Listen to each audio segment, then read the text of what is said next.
দূরপ্রবাসে আমাদের ভাই বোনরা আছে, আমাদের মসজিদের জন্য সহযোগিতা করবে, 10 টাকা 20 টাকা যা পারে দিবে।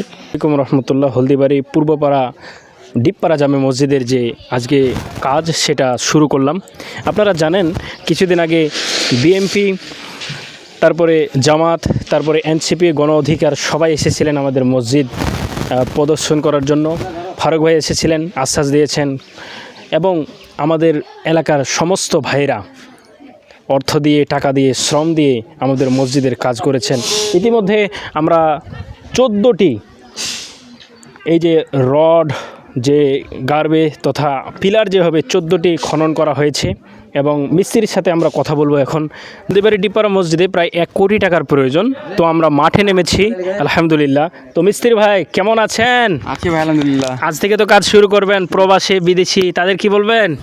তাদের কাছে বলবো যে মসজিদটা যেন তাড়াতাড়ি হয়, আমরা জানি মসজিদটা তাড়াতাড়ি দ্রুত রড যা মানে কিছু বাকি টাকি শর্টকাট আছে যেন হয়, সহযোগিতা করে, এটাই হচ্ছে আলহামদুলিল্লাহ। দেখতে পাচ্ছেন রড হচ্ছে একবারে ওই যে বাসের মতো মোটা। তো আলহামদুলিল্লাহ, কত বছর ধরে আপনার এই রড কাটা প্রশিক্ষণ ভাই চলছে? ভাই ধরেন 5 বছর। 5 বছর ধরে। তো আলহামদুলিল্লাহ মসজিদ হয়ে গেল, মানে শুরু হয়ে গেল কাজ। কেমন লাগছে?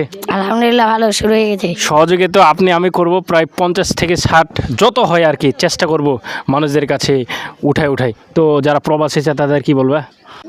দূরপ্রবাসে আমাদের ভাই বোনরা আছে, আমাদের মসজিদের জন্য সহযোগিতা করবে, 10 টাকা 20 টাকা যা পারে দিবে আমাদের মসজিদের জন্য। নাম্বারটা স্ক্রিনে ভাসিয়ে দিব, সহযোগিতা করিয়েন।